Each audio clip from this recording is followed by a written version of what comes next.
This is season number 19 of Bass Talk Live with Matt Pengrack. BTL is presented by Bass Cat Boats, AFTCO, Strike King Lures, Sunline, Big Bite Baits, Spro, X-Zone Lures, Gamakatsu, The Bass Tank, Denali Rods, Pro Guide Batteries, Beatdown Outdoors, Shoreline Boat and RV Repair, and Omnia Fishing. Hit them with the hook, Jeffries. PTL coming at you. Good morning and welcome to another exciting edition of BTL Bass Talk Live, where we are going to talk about bass fishing. It is Wednesday, February 8th. Man, we're already a week into February. It's crazy. The year's already flying by. I feel like I was just getting ready for the Ike Show to kick things off for the 2023 season of BTL. And here we are in February. And what do we do in late January and early February around BTL? Well, we talk about what's going on in the world of bass fishing. And that typically involves the Sunshine State, the lovely state of Florida. And this year, I think more so than any other year, there is a plethora of events going on. The season is officially underway for the MLF Invitationals, kicking things off on Okeechobee, and then immediately following that, the Elite Series starts their practice on the same body of water the day after they finish their tournament. We've had Toyota Series on Harris Chain. Then we'll have Elite Series on Seminole, which I consider Florida Lake, even though it borders Georgia. And then there's also it's either Harris or Kissimmee or something that the Elite Series, it's every single tour or trail starts in Florida. So I thought, well, what better way than to let's actually dive into some Florida stuff. It's been a minute since we've had a real kind of educational show about the ins and outs of Florida. And there's one man, and I mean, what guy doesn't know more about Florida than a guy who's originally from Southern Illinois and now calls the Ozarks his home? And that would be none other than Chad Morgenthaler. What's up, Chad? Thanks for joining me for the Florida episode of BTL today. Well, thanks for having me, Matt. You know, Florida is obviously near and dear to my heart. And I guess this is the first time in 19 years I have not been there during this time period. And so what's as good as being there? If you can't be there, let's talk. It is. All right. Explain the whole Illinois, Ozark, and Florida thing for those who don't know, because I am going to pick your brain about fishing in Florida while I change the date behind me from the 7th to the 8th. It is the second time also in a month. I was so focused on getting all of the letters of your name onto the marquee behind me that I failed to realize that it was the 8th today. So explain your affinity for Florida. You know, so ironically enough, and I really never put the connection together, connected the dots. When I started competing in Southern Illinois, it was primarily my home lake was this very small lake, about 8,000 acres, Crab Orchard. And Crab Orchard was very unique in the event that it basically fished shallow all year long. It just didn't have the thermocline or the ability or anything else to really hold those fish offshore for the most part. And the hotter it got, the shallower they got.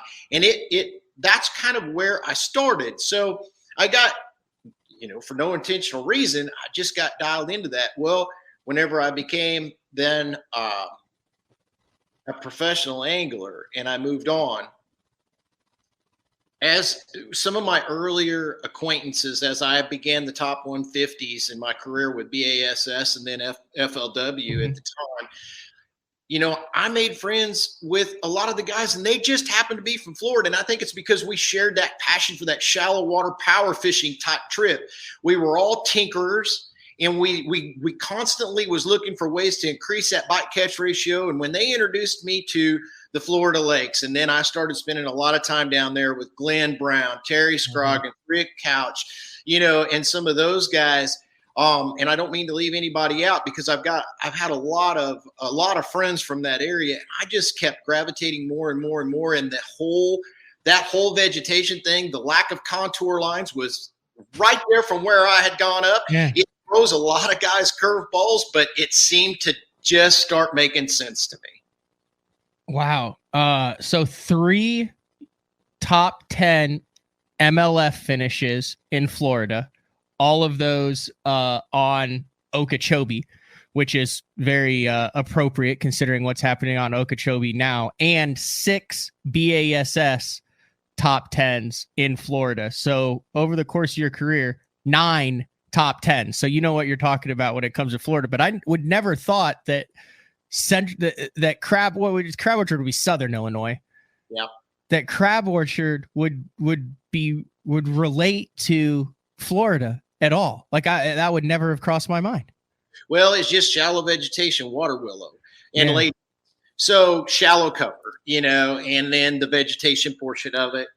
Yeah, I wouldn't either, but that's the connection. That's the connect the dots. And then you asked about Table Rock Lake in the Ozarks. Yeah, that was obviously a later choice. I've been here for about 8-9 years now, and I made that move so that I could become a more diversified angler. Plus, I had other things that I was going to work on. Guiding, I needed to be in a bigger lake area, but I needed to work on my deeper structure fishing. And of course, now forward facing sonar and my finesse stuff, because I wasn't that good at it. That's helped me leaps and bounds by moving here. And then of course here again, accrediting, my network, Brian Snowden, Pete Winters, James Watson lives here. It's Stacy King.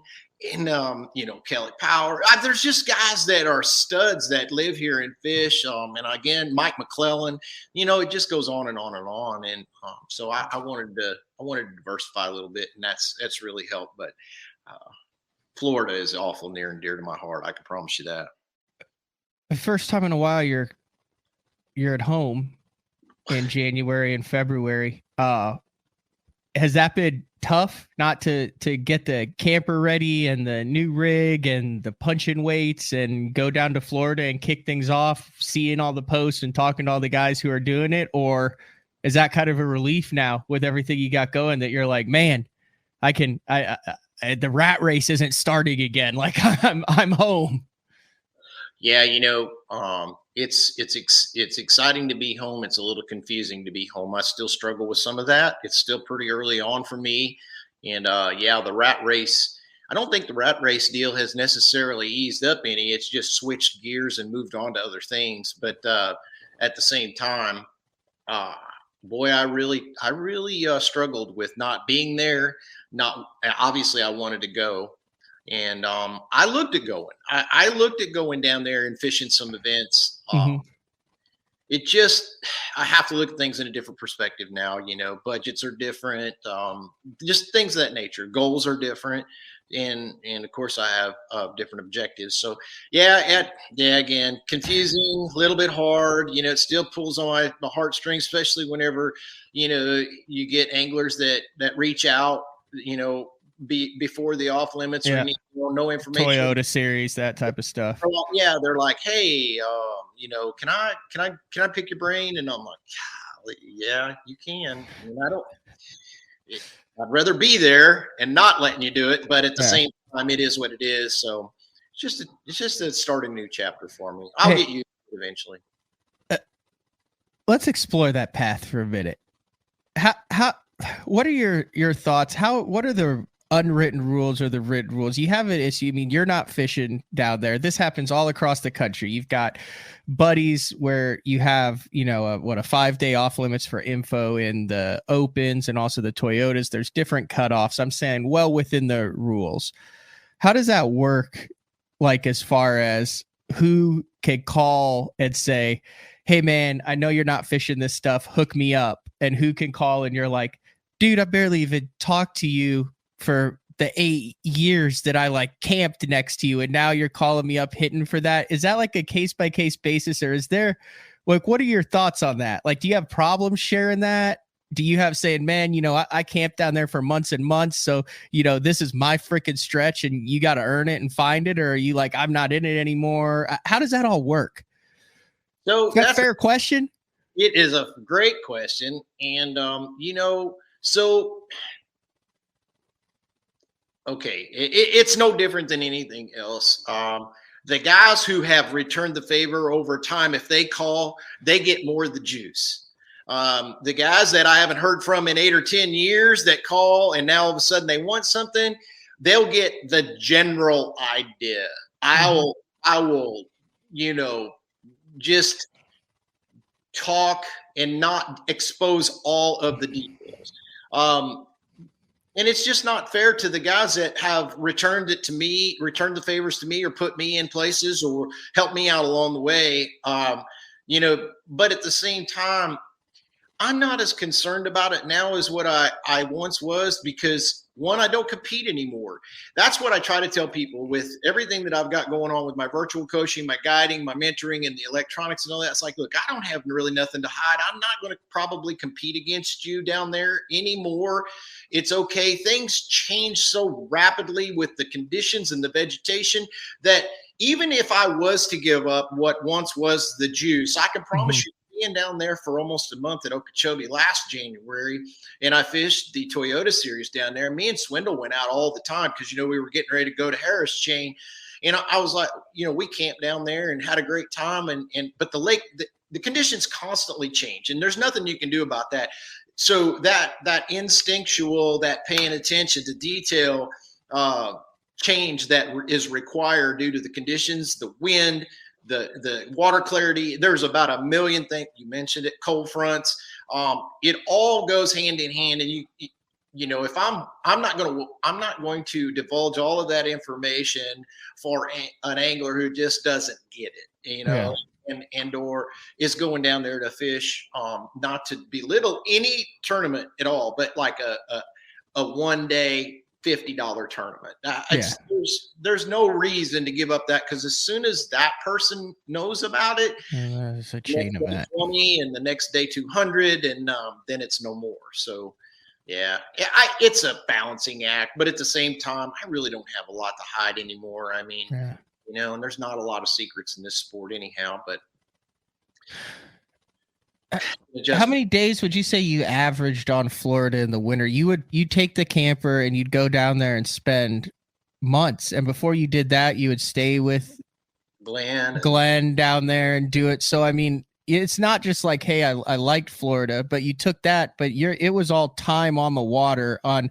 So let me ask you this. I've mentioned you have the Kissimmee chain.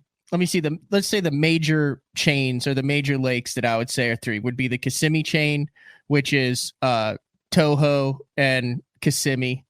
And there's a couple others. I think the Lester that's all in that chain. Yeah. And then there's the Harris chain, which is like Big Harris, Little Harris, Griffin. That's got the Dora Canal, a Popka that's become that's like the new nightclub now, where everybody goes to the new nightclub now. That's like a Popka over the last 10 years or 5 years. Right. And then you've got Okeechobee, which is the fifth largest lake in the United States or in the world or something, like if you look at it. So those would you say those are the three major tournament trail organization venues? No doubt. Yeah, there just isn't any other place that St. John's River. Yeah, St. John's. So those are the four. All right. So let me ask you this. Do they all fish very similar? Like if you can fish Okeechobee but not on the Harris chain, or if the Harris chain is off limits but you can get on the Kissimmee chain in any given year, does it help you to go down and get on the bodies of water and certain things translate every single season across Florida, or is each one a different animal? Each one's a different animal, with Okeechobee and Toho, with Okeechobee and the Kissimmee chain being the two closest. And then St. John's, of course, it's tidal, so that just throws a whole curveball into the whole thing. And then, Harris chain. So you've got systems that, depending on the time of year and the weather, that shell bars become more of a player, which is, St. John's and Harris chain. Now, again, depending on the time of year, and the lesser of the two having vegetation, those are the two that don't. But then you go on to Toho and Okeechobee. Now you're dealing with a few shell bars in the Toho area in that chain, the Kissimmee chain, but then once you get to Okeechobee, not very many, just in very few places, don't really become much of a player. You got a few shoals that do things of that nature for the open water guys that'll clip you every once in a while, depending on the conditions again. But the vegetation becomes an issue. And now with Toho, it separates itself because of the hydrilla and the open water fish that's pretty much taking over. Okay. So I guess to answer your question, they're similar only in the event that they're all dealing with the Florida strain and they react to cold fronts the same way, and that's negatively. And then you have each one of them from that point on is a little bit their own animal. Okay, you brought it up. Let's talk about the C word, cold front. Legendary. You can't have a tournament in Florida that is you could take a tournament from 1991, bring it into 2023, and the preview story for it would be the exact same thing about how the anglers are going to adjust to the cold front and the Florida strain largemouth. But I don't think I've ever had anyone on that actually is like, here's exactly what happens in Florida to these cold front fish and why they don't bite. Well, you're on now, so have at it. So there is a few exceptions to the rules that I've experienced, what we're about to talk about, and I'll kind of go into detail for the listeners. Typically, a cold front in Florida will almost always shut those fish down. And I didn't say they wouldn't bite. It just shuts them down. They become lethargic. They get headaches. They use certain structures and vegetations and tusset mats for heat options. And then depending on what all is available. And there is the key. It depends on what they have available, period. And then the thing about it is how you have to trigger those bites. Obviously, a reaction bite in a mat isn't much of an option. You can't throw a jerkbait or a trap or anything that you can cause to that fish to react to. So you have to take a different approach. You have to look at different options, different things, different vegetations, and understand how they're going to position themselves in there and how you have to fish for them.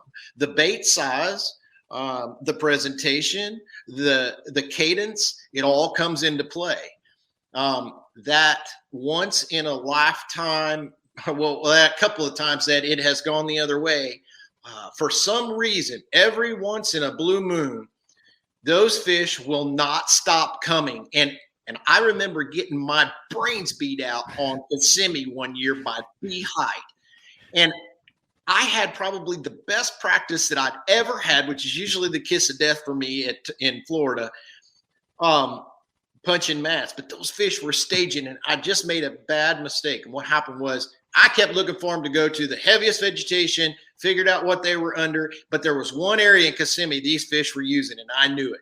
I mean, literally, I had almost a 50-pound stringer in practice whenever I said 5 times. So I knew I was in the right area. I knew this was what was going down, and I just fished them wrong. B-height came in there. There was 3 or 4 of us in that same area, and B-height came in there, and he figured out the chatterbait deal, and those fish stayed chasing those big brim, and he blistered them. He walked away with that tournament beyond belief, and I had to I didn't really watch it go down, but I was in there at the same time. I got my feelings hurt pretty bad. So there's the once in a blue moon thing. The open water fish now are becoming a little bit different. You can catch them with reaction baits because of how we can fish for them in open water. But yeah, typically cold front is all about, people freak out when they don't get bit down there and they hurry. And that is the biggest enemy that I found out. They just don't realize that if you were getting 20 bites, you're probably now going to get 7 or 8.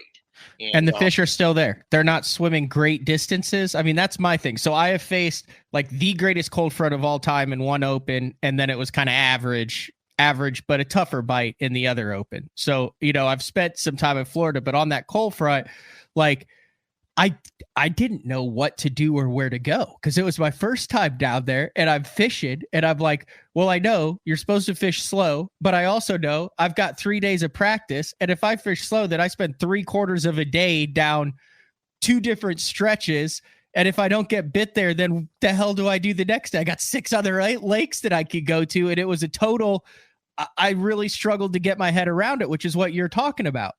Yeah. And it's all about being able to find the right stuff at the right times. And again, there's a bit of luck that goes into it. And then of course, once you've been down there for several years, then you know what you're looking for, and you don't have to get bites in those areas during that cold front practice period like you were talking about. You just have to know where it's at so that you can roll in there during the tournament, give it a fair shake for an allotted amount of time, and then move on. But so many factors come into play there, Matt. If you've got a system like Okeechobee where wind becomes such a giant factor, you catch a north wind during that cold front and you found your fish on the north end. Okay, you've got the clear water situation that maintains, but you know what else you've got? You've got a dropping water situation. So if you found them in 1.5 feet or 2 foot of water, most guys don't realize that about a foot of that sucks out and goes to the south end. There's the other side of that coin. The south end now has come up a foot and a half, but so it's pushed the fish to the clear water line or beyond. But at the same time, the next day, that's going to drop back out, and it's caused the water on that south end to get dirtier farther back in. It's just a balancing act, knowing that those are going to react. A lot of times down there, I have felt like I found, a really good tournament finish on one end of the lake, catch a wind for 2 days and realize, well, that's out of play now. It's completely out of play. I don't even go. Don't even waste the time because I have enough confidence. All right, I got enough stuff going around here. I'll survive this, and I'll make adjustments on the water. And that's down there. The biggest key is if you put all your marbles in one jar, you're in trouble down there. Bad trouble. You got a water clarity, obviously cold fronts, wind, water level, and that changes without rain, not just from influx, but from wind. So you got to realize there's a lot of things you got to pay attention to. Yeah, I guess I've never really understood. I've never really thought about it, but that's why, a 4-day tournament on Table Rock, you might see a free 22-pound bag, but as a whole, it's going to be a consistency. Like look at the Bull Shoals results, look at the Table Rock results, look at the Grand Lake results. You very rarely have an angler that rides a mega sack to victory. Because it's consistent. When I won on Toho in 15, the guy leading the tournament after the first day had 33 pounds. I had like 18. At the end of the third day, I'd caught him. He fell apart. He just wasn't consistent. He went because there's so many variables that you just described that we just talked about. So it's virtually impossible to follow that across 4 days and have 4 mega sacks. I'm thinking about that tournament that Brett Height had. He didn't smash them all 4 days. He had an off day in there. Thinking about the one Bradley Hallman won. He had a massive lead after 2 days and was not barely, he still hung on, but had to hang on the last 2 days. It's typically like in the hunt, mega sack, hang on, or mega sack, suck, and you're so far ahead. Like I'm trying to think of a Florida event where a dude just went out and went like 25, 25, 25, 25. I can tell you what it was. It was an FLW event, and Randy Tharp did it just exactly like that. On the last day, he didn't even need to catch one. He was so far ahead of everybody else. And I can't remember what year that was, but it had to be back before 15. It almost had to be somewhere in that range. And he had like 20-something, 20-something, 20-something, 20-something, and just blistered it. Tharp did it. But that's like one of the only ones you can remember that have been like that. Yeah, other than that, it's exactly what you said. It's like good, off. But off is not way off. 20, 20, 20, and then like 12 or 14 or 15. Yep. That's good stuff. Your top 3 baits in Florida, if you're going to go down there year in and year out, what are you making sure, regardless? Let's do Okeechobee, Harrison, Kissimmee chain, any of those universal baits that are just, hey, this is on the front deck at all times in the spring. Yeah, that's a pretty easy thing for me because those are the 3 that stayed there for the last 20 years, and it's a Missile Baits Baby D-Bomb. without question, the number one by far, 100%. The next one is a chatterbait, a thunder cricket, or something of that nature. And then the third one is a Cinco. Those are the three that I have literally won everything, all the money that I've won in Florida over the 20 years. That's those three baits. I've been on it fall and spring. All right. One more Florida question, then we'll take a break and we'll come back. And you've done a very good job of educating us about Florida, which will work nice transition into what we're going to talk about in the second half of the show, which is which I guess is your second career with FutureCast Academy. Yeah. And we'll get that. But before, I would be remiss. I also have not asked a Florida aficionado what is up with the straight tail baits, whether it's bitters, a trick stick, Cinco. Why in Florida does that play more so than anywhere else in the country? Because quite frankly, it looks ridiculous. And most of the color, I mean, it looks just like the stalk of grass that you're flipping it into. Like, why in the hell is a fish eating that and the big fish eating that too? Look at the one that was just one down here, Chad. The guy fished 100-yard stretch in a popka for 3 days, fished 30 yards a day, and fan casted for half an hour with a weightless Cinco before he would move his poles 5 feet forward. Ridiculous. Yep. There's the slow part. So those fish are, he's blind fishing for bedding fish, obviously. And it was one of those things. Why is because it's just going dead slow. You can't go fast with that bait, no matter if it's a missile quiver or, like you said, back in the day, we used Productos. It was a straight tail worm. Oh yeah. Cinco, all of that type of 5 to 7 inch bait that doesn't have a lot of action, because most of your anglers that don't understand Florida or bedding fish or the two, those in that state, think that they have to have a moving bait or something with a lot of action to it. And that could be the farthest from the truth. So that's why Florida for those fish? Is that just something that they just like and there's no way to really answer that? Like, why don't you do that on Table Rock? Oh, I do. Oh, you do? Oh, absolutely. With a Cinco, with a straight tail. You just put it on a shaky head. And you can do that in Florida too, but the vegetation doesn't work if you're flipping flat reeds and the edge of Kissimmee grass or holes in the Kissimmee grass. It just doesn't work very well down there because of the vegetation. We don't have the vegetation here. So now it's trees. So it's a shaky head and the quiver, the 6.5 inch quiver is by far my best bait down here in the spring. By far. Okay. So it's just something about those fish and their mood that time of year that you're wanting to keep something in the bed for a long time that's obtrusive but not intimidating to where they want to get the dang thing out. Yeah, so think about it this way, Matt. Is this how I look at it?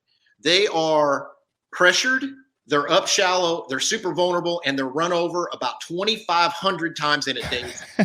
Yeah. So they're skittish. So anything that isn't look like it's going to hurt them, if it's fish slow enough or remains there long enough and gets in the right position, you got it.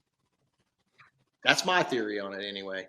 I think that's a pretty good overview. Who you got in the invitationals to the Elite Series? You got any anglers to watch out for right now that you think are gonna really kick off 2023 with a bang? I've got a few that I'm keeping my eye on. So care to share? I'm not going to share. I don't want to jinx them. I don't want to jinx myself. I don't want to put anybody out there. Just give us the first letter of the last name of one of them. Just the first letter of the last name of one guy that you're expecting big things out of in at the first 2 stops in Florida. Well, okay. So I'm just going to kind of narrow that down a little bit. I'm just going to narrow it down to the Elite Series, which obviously I left, but because we spent 3 weeks in January last year there together, we haven't talked at all actually in the last month or so, but I really think Swindle has a really good chance to show me, because me and Gerald fished together. He would do his thing and I would do my thing. And so we picked up on each other's deal pretty well.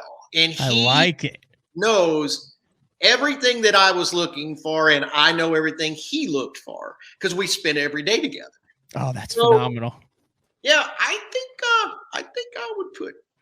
I'd hedge a big bet that way. Ooh, I like it. All right, we're going to take a break. When we come back, We are going to talk FutureCast Academy and plans moving forward with retired Elite Series angler Chad Morgenthaler, but hardly retired when it comes to impact and movement in the industry. So BTL on a Wednesday. It is February 8th, as you can see from the sign behind me, and we will be back right after this. The new Puma STS has been redesigned from the ground up. With the angler, design, function, and performance in mind, nothing on this new offering was compromised, and the only thing carried over from the previous version is the name. Based on the Soft Touch series hull that started with the flagship Jaguar, this new model is nimble and performs incredibly well at all speeds with either a 250 or 300 horsepower engine. Featuring a new 96-inch wide-body footprint, this hull measures out at 20 foot 7 inches in length. Industry-leading design coupled with tournament-winning performance. The Puma STS from Basscat. Feel the rush.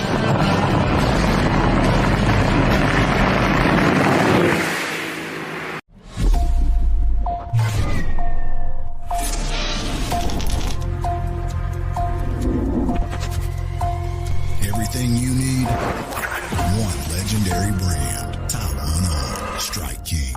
Hey guys, Gerald Swindle representing the AFCO Hydronaut. This is the jacket I love wearing when times is tough, and I'm talking about the weather, not the fishing. The jacket, what I like, I got a double cup right here. I can seal up the bottom of my jacket. When you're fishing, you're holding your arms up. You're bad about getting water that runs downhill. Everything bends good. I'm long arm. Look, it fits very comfortable. My arms is flexible. I've got the speed hood on, pouring down rain. I can get everything zipped up. One thing they did is they made plenty of pocket space. If you ain't got enough pockets in the Hydronaut rain suit, you just got too much stuff. From the water membrane, that's 30K, baby. 30 times the reason you ain't gonna get wet. Super warm. If it's cold in the wintertime, you put on your Hydronaut, you're gonna be a much more comfortable person. If you don't want to just look sexy at Dairy Queen, wear your Hydronaut. We got it from small to 5X. Most rain gear does not come in that many sizes. You got waist adjusting straps. We can make it fit you. No matter what the environment is, we want you to be comfortable. We want you to be dry. You gotta check it out. It ain't gonna let you down. Shoreline Boat and RV, dock rash, storm damage, collision repair, that deep scratch or gouge from trying to access that secret creek. Shoreline Boat and RV can get your prized possession back in mint condition and looking good on the water, fast. All repairs are done in-house, so they're able to get your boat or RV back to brand new, quickly.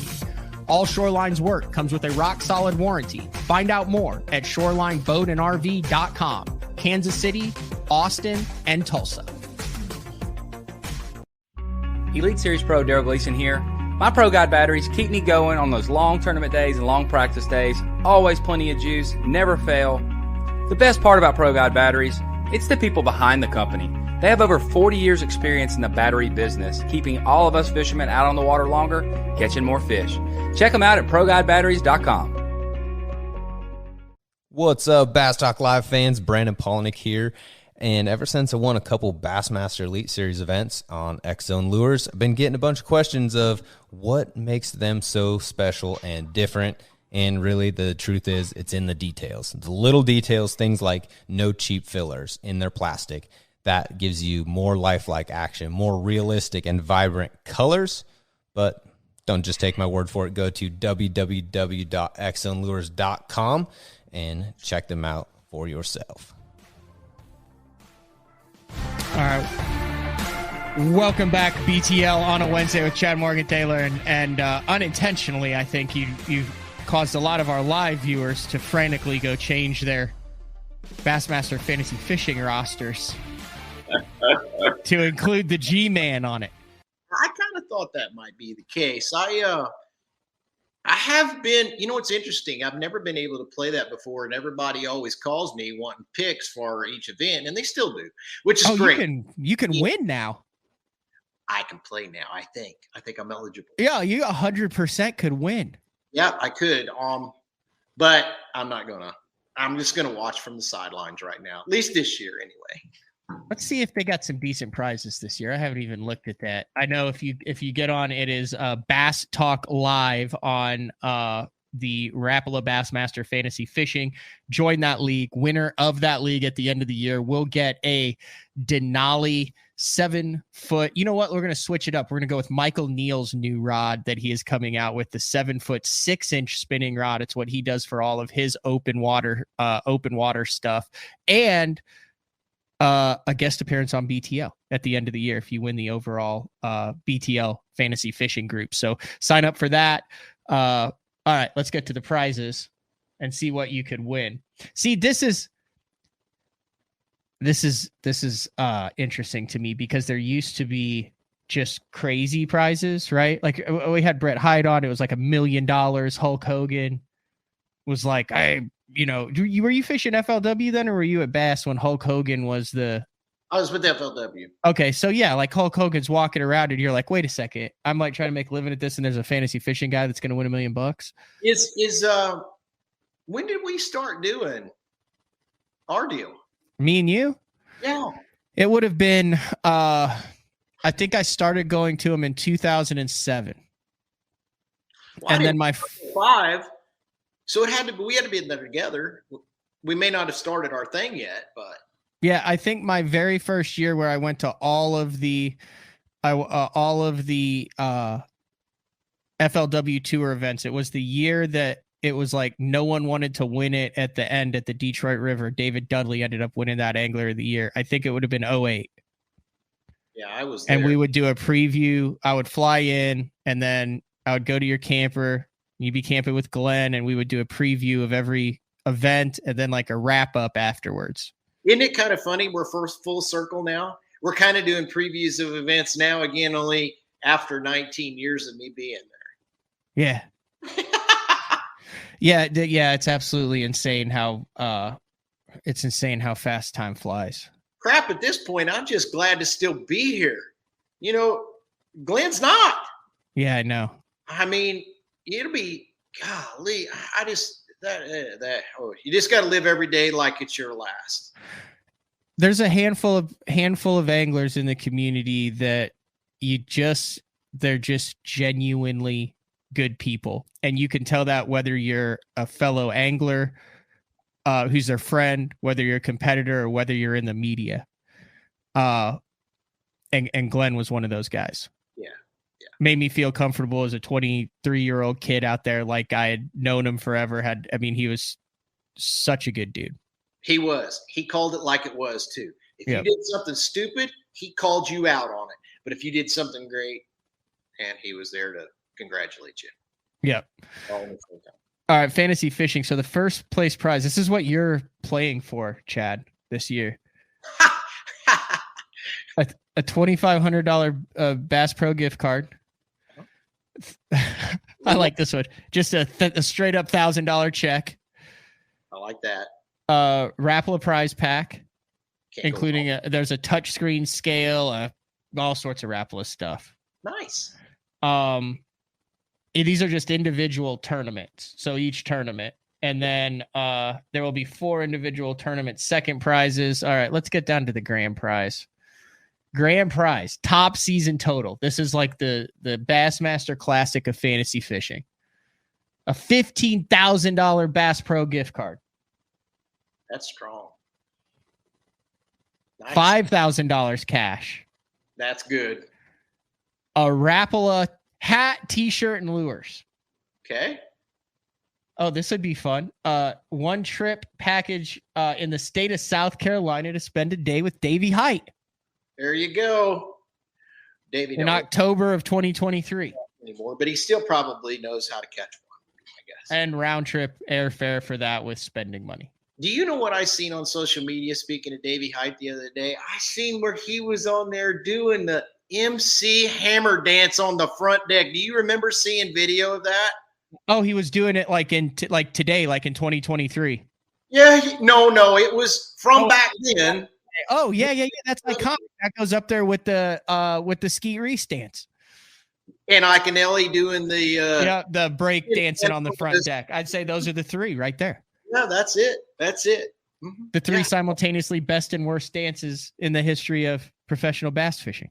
Yep. He had his tournament jersey on. Dave had his tournament jersey on and his old blue jean shorts that we wore back then that went down to your kneecaps. It was fantastic. I was The like, white high tops. Yeah. The memories I've had over this deal, I tell you, I wouldn't give them away for nothing. But anyway. I like that you have stayed true to the hat curve. Like there's been a lot of people that have changed with the trends. Like it's weird to see a guy like go from curve build to flat, or they'll do it, but you have stuck with it, tried and true throughout the change in the build styles. I appreciate that. And Matt, I got to be honest with you. I mean, that's just me. I'm not a flat brimmer. Not that there's anything wrong with it other than if it's on James Watson's head. James does not look good in a flat brim hat. I told him that years ago. And he switched. He used to be a curved guy. And then he just decided one day. Yeah. I think his drill sergeant days screwed him up so bad. But anyway, James, I'm jacking with you.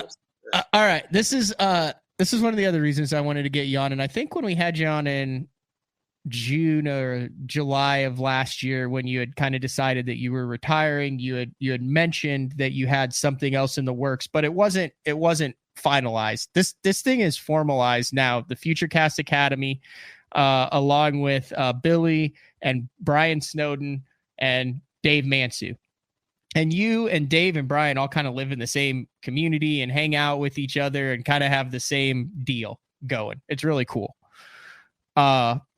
Talk about what the heck this is. I'll pull it up on the internet or on the screen here, so the listeners and viewers, well, you can't see it if you're a listener, but if you're a listener, you can go look at it then. But talk about what FutureCast Academy is in detail. Well, FutureCast Academy is basically a skill development opportunity for anglers of all ages. What we wanted to do was with me and Brian and Dave and Billy, we're all passionate about the sport and the industry. And of course, when I so-called retired, I didn't want it to be a retirement. I'm just moving on.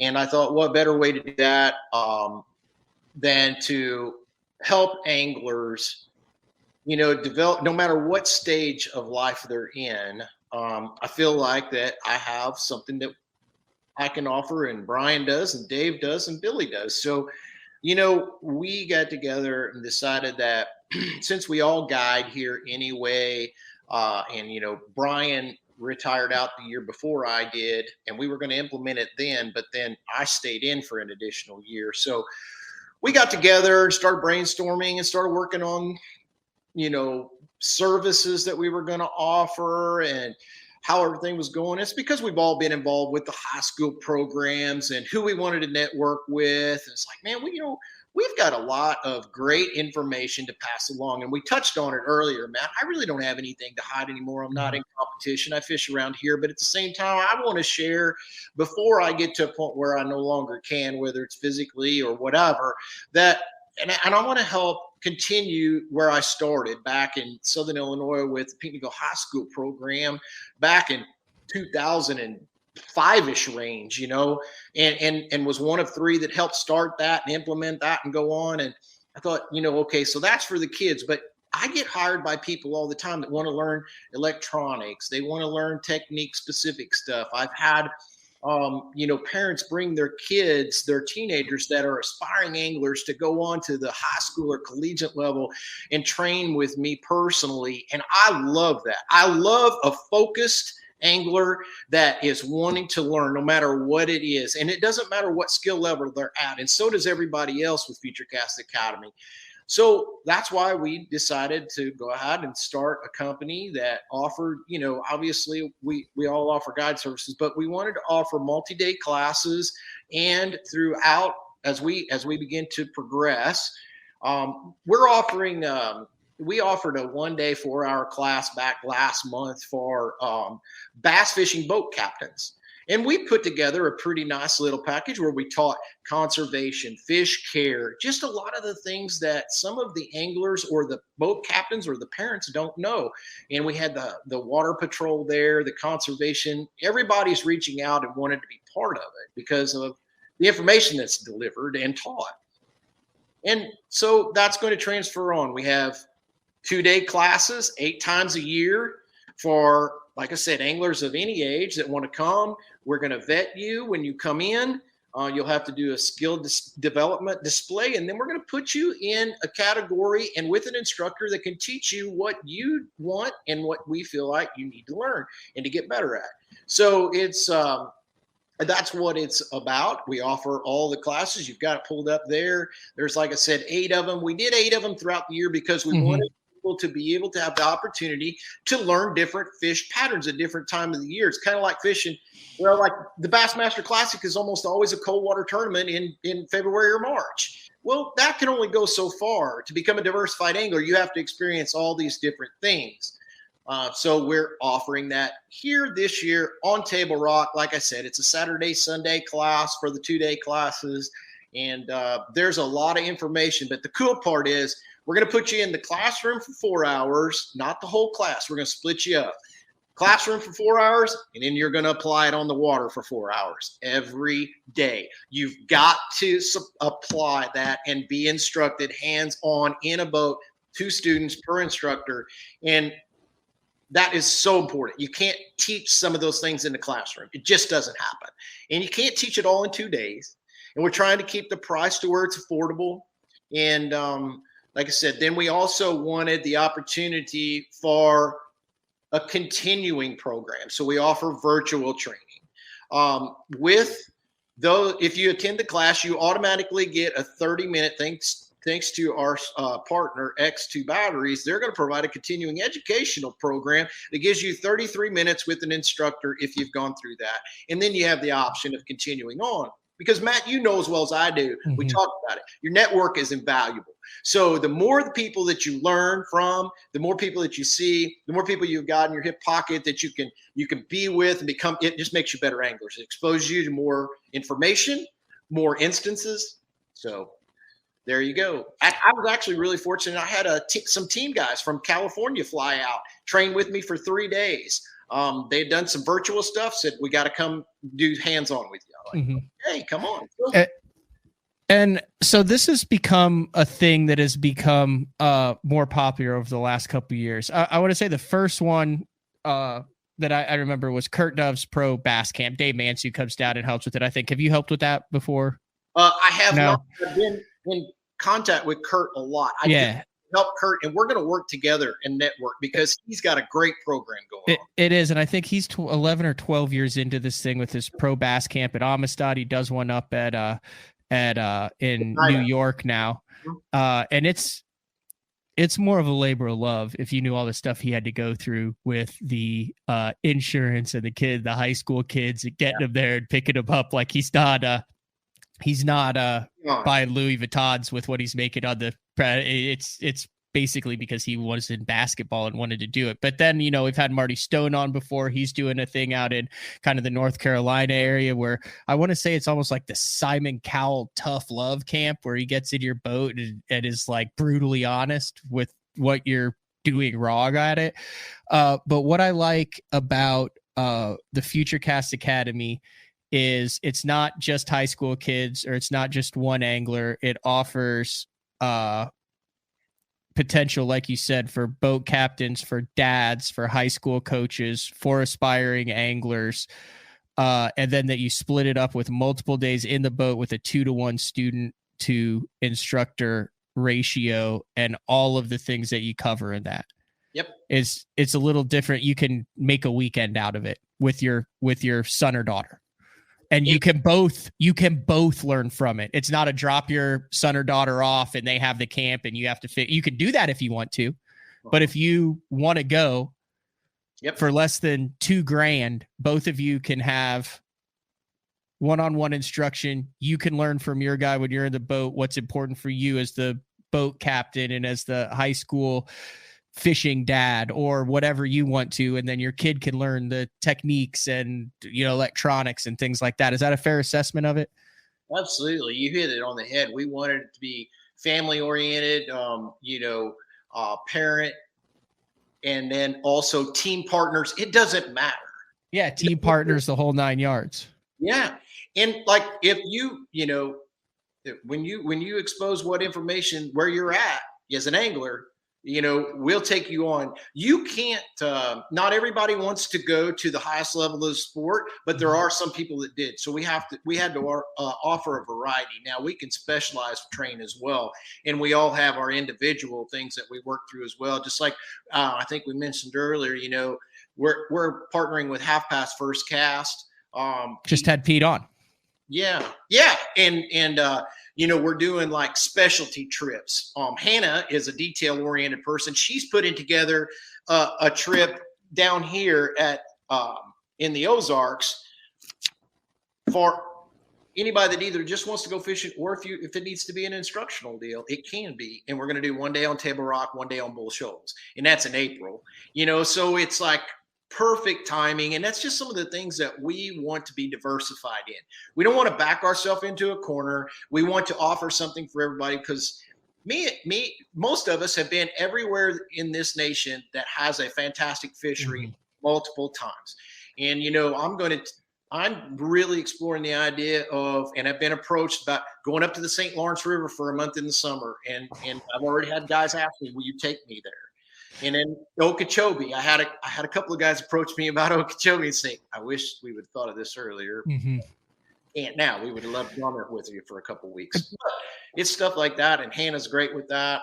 And then, the other networks like the JPSL and the National Youth Fishing Association, we got partnered up with them last month. They've got a great program. It's all scholarship funded, monies in the tournaments.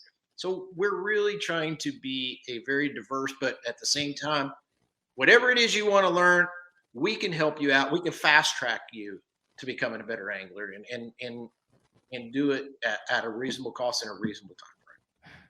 Listen, I don't think people realize, if you're not from that Ozark area and haven't fished Table Rock much, which is the lake that you live on, which I would assume where most of this instructional is going to go down. This isn't like it can be, it's fishing, so you can't guarantee anything, but you're talking all three species. And the majority of the times when you're there, given weather, some unforeseen thing, you get bites, you get feedback on that lake. It is a lake that is incredibly healthy right now, with a really good population of fish, from the rivers to the main lake, to creeks, pockets, backwaters, top waters, 100-foot deep. It doesn't matter what you want to do. It is a lake where if you want to learn, and you learn from getting feedback, you get feedback on Table Rock Lake the majority of the time, which makes it an awesome learning lake, an awesome teaching lake. I couldn't agree more. You have every type of vegetation, or every type of cover other than vegetation, that you can fathom. Docks, trees, laydowns. You have dirty water, stained water, clear water, deep water, shallow water. You named it all, Matt. It's all here. It's all applicable. And with our population, you hit it dead on, especially with the spots in the smallmouth, and then, of course, the largemouth. You get to learn. You do have to fish different areas of the lake. You get to learn how, different patterns present themselves, even if it's different species and it's the exact same time of the year. The smallmouth will be doing one thing, the spots will be doing another. The largemouth will be doing something different. And you get to experience that and have success doing it. So I'm not going to say we are going to continuously monitor what we're doing and feedback, and try to make and have the best program that's possible. We're working with Drury University and their fishing team. Oh yeah, they've had an established fishing team for a long time. Yeah, and then a lot of this came about too whenever I got to network with the Bassmaster had me in at their combine they had at Wheeler Lake in October. How was that? Cool. That was really cool. Opened my eyes to a lot of things. And I got to network with the college coaches from LSU, and the Auburn, and learn the inside portions of that from them over the couple of days that I was there. It was really nice, and had a lot of inquiries from parents and students, knowing where they wanted to go, knowing what they wanted to do, because it was all juniors and seniors for the most part. There were a few sophomores there, so yeah, it's that type of building block. That's what we want to do. But it was really, really cool thing to happen. Listen, I don't want to pretend like I'm trying to build this thing up. This is a deal that you guys are looking at. You know, Brian retired from the Elite Series. Mansu Law Enforcement has fished at the top level, Bassmaster Open champ. You just retired from the Elite Series as well. I mean, this is what you're trying to build into your job, basically your second career, right? Yeah, exactly. Right. So I mean, there's a lot of knowledge. BTL. Hopefully it sounds like I might be a part of a couple of these FutureCast academies, depending on my schedule and how it works out. But not sponsored by BTL. Like, I'm getting nothing. This is not a plug for your camp. It's just, I see value in this stuff. I see value in the stuff that Pete Robbins does. And that's literally what it comes down to. It's good stuff. And I think that's a very reasonable price for $800 for 2 full days, when you consider that a guide trip now is, I would say, averaging what, $650? Yeah, we get 600 a day down here. Yeah, 600 a day. So there's $1,200. So you're saving $400, and it's going to be a complete instructional situation. And you're going to go 8 to 10 hours a day in the classroom and on the water. So you're going to apply everything. And hopefully we can drive those costs down if we keep getting partners that come aboard. We're going to continue to pass that cost savings along. So yeah, I mean, it's all great stuff. We really feel like we're on the right track. We'll make some mistakes, but at the same time, we have a lot of information to pass along. And if you're serious about it, doesn't matter where you want to go with it. Life throws changes. If you just want to become a better angler and understand fish patterns and presentations and lures better, it's a good class for you. I remember, so the time that I've spent on the water with you on Table Rock over the last 4 years, I remember one thing that stuck out with me was we were fishing a point, and there were fish out on the point in 30 foot of water.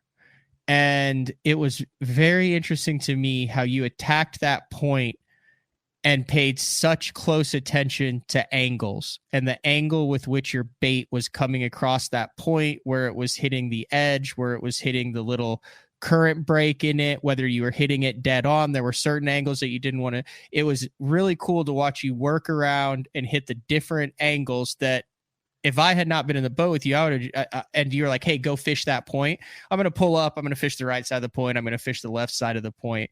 But to see in your mind how you were trying to trigger bites based on how you made your angle cast, that's valuable stuff that you can then take to other fisheries across the country. And the only way you can learn that is to be in the boat with someone who has done that hundreds and hundreds of times and knows that there's certain little nuances that can trigger bites that most of the guys aren't getting. And every angler has their little things that they do, and some of them are better than others. Just, I've struck out doing so many things, probably more times than I have been successful. And those are the things I've spent thousands of hours learning, not getting rewarded for it. And then a few hundred hours being rewarded. So you really tend to focus in on those and pay attention to the minute details. It's just like what we talked about in Florida, the minute details. From what type of vegetation, are you thick or are you thin? Knowing all of your vegetations, how are they going to position themselves in there? Are they going to be on the bottom? Are they going to be up against the top of it? And if so, how do I need to present everything? It's just stuff like that understand, if you can get people to understand and to listen to you and to get to share those different experiences that, like you just mentioned, it just makes you become more aware, makes you a better angler. And yeah, that's one of the things we want to pass along. Plus, you guys probably have fun too, doing it all together. We are going to. You guys hang out anyway. Yes. Well, you've been here enough, Oh yeah. We eat good, we have a good time, we laugh a lot, and we work hard. Do you guys ever have? I know you flip flop between your place and Dave's place, but does Snowden ever have people over for dinner, or is that too many people in the house at one time? Yeah, well, no, Brian don't hardly have people over because we're messy, and he has a spotless home. That's what I was thinking. I was thinking if you go 4 people, that might be pushing the boundaries. Yeah, you can't really throw that on him. It's him a little too hard, and I wouldn't want to do that. He's a good guy. He has had me over, but usually it's by myself. Yeah. FutureCast Academy, all one word, .com. If you Google it, it's the first thing that pulls up. Check it out. If you have questions, there's a contact up there. There's pictures. It's a really well done website, Chad. And a day and age when websites seem to be harder and harder to find really easy, good, navigable ones. Like, this is a good website to check it out. So if you're an angler, team partner, kid, whatever, go check it out. And there's definitely a class out of the 8 that are out there right now that you can roll the table rock. And then if you want to, you can stay later and hang out on the Branson Bell and go catch a Dolly Parton show. And well, Matt, that you touched on something right there that was definitely in our plan. We're in a tourist destination area and a huge vacation area. So, we offer classes throughout that time frame, but we have Branson, Silver Dollar City, Springfield. It's all very, very close. The lake, obviously. So, we have multi-species here too. There's trout fishing in Taneycomo. I mean, there's tons of things to do here. And we wanted it to be something that, like you mentioned, families can come, and whoever is interested in becoming anglers can go through the class, and then the rest of the family members, if they're not interested, they can do other things during the day. Make a nice vacation out of it. That's good stuff. What else you got, Chad? Buddy, other than that, it's always a pleasure being here. I'm just staying busy, man. And I don't know how I found time to fish most of the time. I fish a few local derbies around here, which is a great way to stay in touch. I'm doing a lot of guide stuff. I'm getting to expand, and me and you have talked passionately about this before, Matt. The crappie fishing down here is unreal. I kind of dialing in on that. I didn't realize the size of crappie that are in Table Rock Lake. I've never had the opportunity to fish with them in walleye, and I've been doing walleye and crappie trips lately, too, just in the wintertime to fill in when guys want it. Oh, my goodness. Aren't there giant walleye in Table Rock? Like 7-8 pounders? Like 6, 7, 8 pounders? There are, and I've talked to guys that caught some really big ones. Now, the most of them here are 18 to 25 inches long. Perfect eaters. Yeah, perfect eaters. And then like the crappie, Matt, you'll get a hoot out of this. I caught an 18-incher the other day. Oh, that's pushing 3 pounds. Was it black or white crappie? It's black, and yeah, it's like a high 2s or low 3s, isn't it? So it'll take 7 fish. They have little crappie derbies out of Cape Fair here, and I may fish one on Sunday. They have 7 fish, and it usually takes between 12 and 14.5 pounds with 7 to win it. Wow. Are they guys running to the muddy water, or are you catching those in the clear? Mm-hmm. Okay, good answer. It's a little bit of both. I have found them up both rivers and on the main lake. So it literally is both. It's just it's a really cool deal. It really is. There was, like I said, I didn't think there was a big population in here, and now all of a sudden my eyes were opened. So it's weird where they are too, isn't it? Yes, it is. Yes, it is. Very weird. It was interesting. Jacob Wheeler had an article on a MLF last month or something like that, and he said if there's one thing that LiveScope has taught him, it's that how little we actually know about the movements, patterns, and behaviors of bass, and that all it's done is throw seasonal patterns out the window. Yep. And speeds and bait and lure selections. Me and Brian was probably on the front line of Garmin's back about 6 years ago, I guess it's been now. Mm-hmm. And we had it here, and we went out. I remember our first trip, me and him went A-rigging here on Table Rock, and it was wintertime. It was December or January. Water temperature was 38 degrees, and we were catching them in 30 to 50 foot in the tops of trees on A-rigs, and could not fathom how fast they were. You couldn't take the bait away from them. We both just looked at each other and we're like, well, so much for soaking a jerk bait until the hooks rust off of it. Yeah. And going that slow because they're darting. Yeah. And wads of them. Like not just in competition mode, but just streaking like it's summertime. Insane. It's completely changed our thought. Yeah. You talk about fishing in the winter time. So you remember Kevin Ledoux, who fished the Elite Series for a number of years. So we fished little jackpot a lot at a local lake, and it's got biggins in it. I mean, it's no secret what it is, but so we fish on Sunday, right? And it's post cold front. It's 42 1 degree water. And I realized at like 10 that we had run through every single excuse known. Not enough wind. That's why they weren't eating the trap. Massive post cold front, bluebird skies, and their Florida strains in there. So obviously the Florida strains aren't going to. Been a tournament there the last couple weeks, and there was like 25 boats. So man, every single point here has seen so much pressure. These fish are running from the A rigs. And, we're just talking about it. And I'm like, God, we've literally just used every excuse in the boat. And then it was one of those derbies where at like noon, I suggested, we could just put it on the trailer and go crappie fishing. But we stuck it out until 2. There you go. Kevin had 1 bite. We zeroed. We put it on the trailer and headed down the road. Yep. And I was like, man, it was just freaking tough. Like, you saw a bunch of guys moving. You could tell they weren't catching them. Did not find out until the following day. There's a guy who posted that he had 3 for 19 and did not win, but did get big bass with his 8+, and it took 28 pounds to win the tournament. I was getting ready to say, did it take over 20 to win? Probably. 28 to win. It is very, very humbling, Chad. That happens, and you're going to run across those instances. But the more that you do it, the more you realize I'm either in the wrong area, I'm doing the wrong thing, or it's a little bit of both. And one of the things that I try to really instill into anglers that are there for instruction, that are with me for instructional purposes, is probably the biggest difference. Everybody asks, so what's the biggest difference between an Elite Series angler and, another angler? And I was like, well, first of all, you got to realize the just sheer amount of hours that we eat, breathe, live, and spend on the water. That's it. So we see it 10 times more than most people, all the conditions, and we travel all over the nation. So we experience all of that. But it's basically knowing and never being settled. You are never, if you've got a 20-pound bag, you need a 25-pound bag. If you've got 20, everybody started at 20. It's never satisfied with what you have. It's moving at a drop of a hat, and it's not worrying in practice about what you said earlier, having to fish a 100-yard stretch during the cold front. Are they here or are they not here? Can I get a bite so that I can come back? We don't care.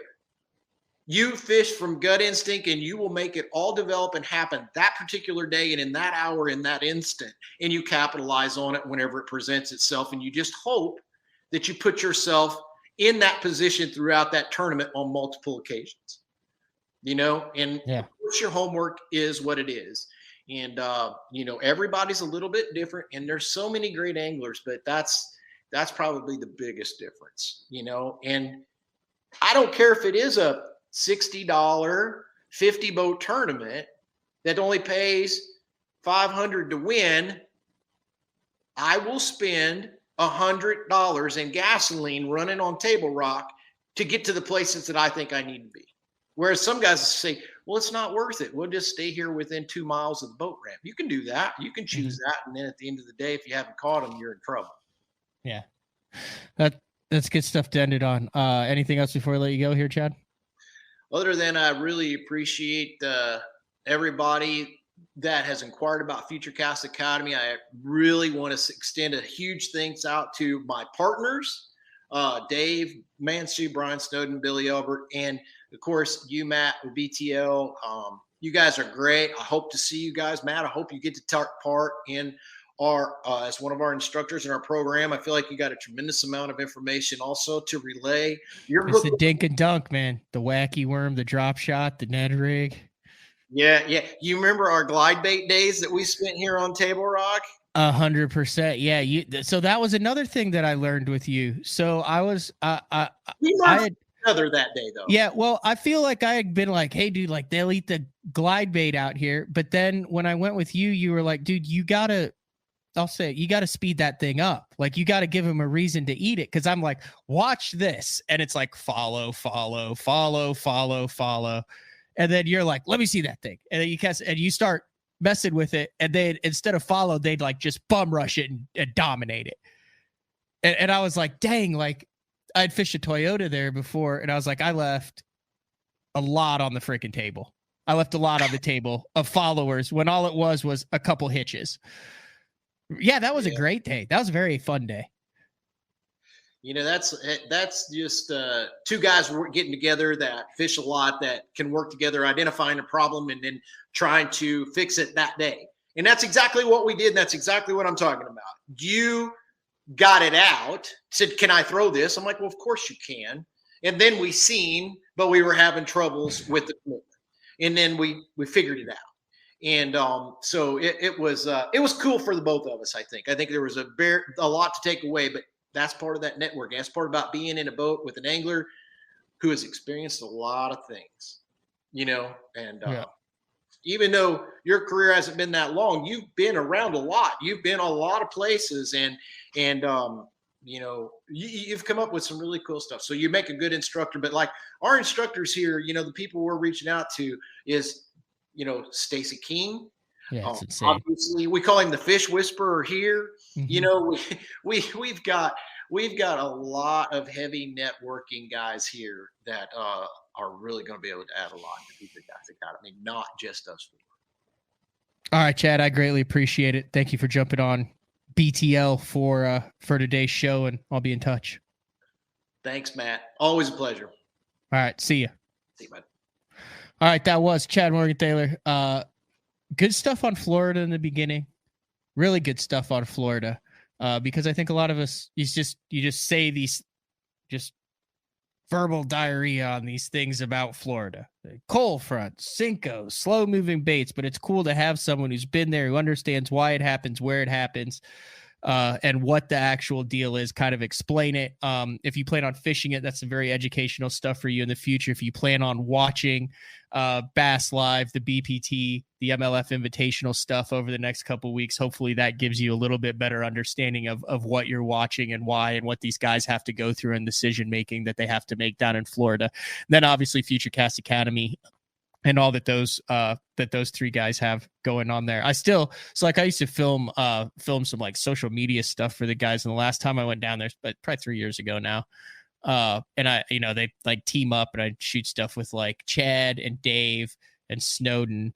And I remember it was funny. Like I have like a little day rate and stuff. And I ended up coming home with no day rate from Chad and no day rate from Snowden. But I had some reels from Chad and a Reaction Innovations barely legal vixen from Snowden. And I felt like I had freaking won the lottery. I was like, dude, that's awesome. I got reels to use now. And I got this crazy one-of-a-kind OG vixen from Snowden. Of course, he had it like hung perfectly on his wall, and I'm like, what's this? And he's like, oh, you know what that is, do you? And he said, well, you want that? So that's how I got that stuff. That'll never see the water. And I still use like all 6 of the Lose reels that Chad hooked me up with for that. Like they are still in the rotation. So, all right, we're going to take our final break of the show. When we come back, talk a little bit about day 4 with Frank Scalish, and then a guest for next week that I'm excited to have on, who just won a major tournament on Havasu. BTL on a Wednesday. We'll be back right after this. The great thing about the new Sensation soft plastics from Big Bite Baits, heavily scented, super soft, buoyant, comes in 7 great new shapes. I've got a couple of them of my signature series, the cliffhanger worm and the ramtail craw, great for a flipping jig, football jig, swim jig, all that. Several other great shapes. Really excited about it. We've worked over the last year, catches fish all over the country, and I think it's going to catch fish for people everywhere you try it. The Spro Little John crankbait has been around for almost 15 years, and it is one of my go-to crankbaits whenever I need a fish in the boat, so you can never have enough new colors. That's why Spro's coming out with a handful of new colors, including Pearl Shad, which has this bleached out white look, but it's got this pearlescent, really, really pretty. We've got Copper Shad, which looks amazing in the water. It's got that purple flake on the back, really, really pops in the water. And then if you want some real pop, we've got Sparkle Shad, nothing but sparkles all over this thing.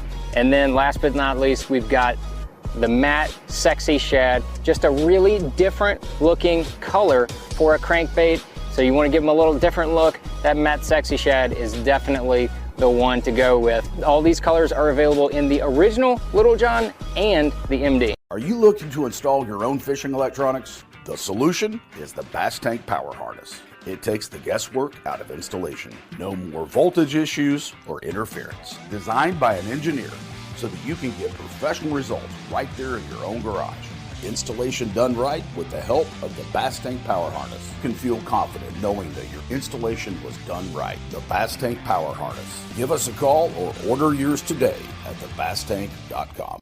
Get the best patterns backed by tournament data. Start by finding the best 10% of your lake. Know exactly what to look for and what to throw. After that, just put them in the boat. Try the Deep Dive app today. Get that beast right there.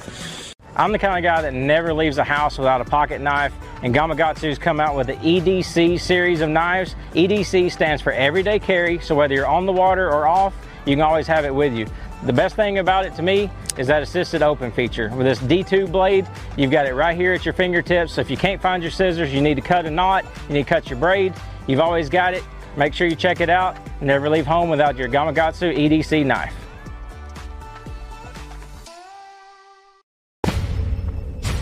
Preparation is key to success.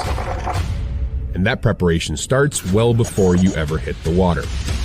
You're only as strong as your connection to the fish, and your line is that critical connection.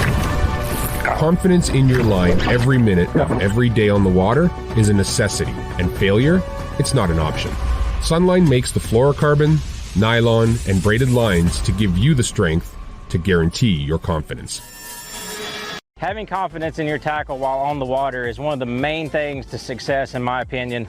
In the last couple of years with Denali, I've had just that. From anything from spinning rods, casting rods, tungsten products, even now to casting and spinning reels, I have the confidence to go out there and get the job done and know that all my equipment is going to handle it and do it just the way I want it. The thing about Denali is you've got great quality products at a great price point, so make sure you check them out. All right, we are back. BTL on a Wednesday. Big shout out to Chad Morgenthaler. Tomorrow, day 4 with Frank Scalish. We'll also announce the winner of the color number 7 one knocker spook that is given away. Lots of guys. It basically, you have until midnight tonight. If you have BTL gear, just tag me and Frank in it on social media. If you don't have Instagram or Facebook, you can also just send a picture to me, matt@basszone.com, and then we're just randomly going to pick one of those people who put it up there wearing the BTL gear. Speaking of which, I finally got in like the hoodies that have been up for like ever on the website. Shop BTL on basszone.com. I think this is like a $40 hoodie or something, but it's really soft, has fleece lined. This is a large. It'd been up there. I just had not ordered any for myself. So I was like, hey, I called Catherine at the printing company and was like, Catherine, shoot me a couple of the products that I hope, design the logo and stuff. She's like, okay, love this one. So it's available. Day 4 stuff still available from Uncle Frank. And I think that's all we got. Day 4 tomorrow. Next week, really excited. On Wednesday, Todd Klein is going to be on the show talking about the Cool Baits Underspin, talking about the parallels between big money professional surfing and big money professional bass fishing, talking about fishing out west, guiding, what's going on at Lake Mead. Really excited to have Todd Klein on next week, and then stay tuned to basszone.com for more information. I do want to get this in. Like I said, 3 more days that I'll be talking about it. This Saturday, the 11th, I will be at the Giesenbrauer Beer Company in New Prague, Minnesota for a St. Jude Dick Hiley Bass Classic Invitational fundraiser. Me and Adam Bartuzek from the Crappie Chronicles, along with all the Crappie Chronicle guys, Griff, Matt, Ryan, all those guys are going to be there. Break Your PB Beer. I'm bringing over $2,000 worth of raffle prizes. You pay, I think, $10 to get in. You get a couple raffle tickets, and then it's like 5 for 20, 5 or 20 or $5. I don't know. Adam Bartuzek is dealing with the raffle stuff. But if you are in that southern Minnesota area, New Prague, Minnesota, Giesenbrauer Beer Company, February 11th, Saturday night, the night before the Super Bowl, 5 p.m. to 10 p.m. I just got the box of BTL stuff in. I'll be giving out BTL decals. I have 20 BTL Richardson 112 hats to give away. All sorts of stuff. Really looking forward to that one. All right, that's all we got for today. We will talk to everybody tomorrow. See ya.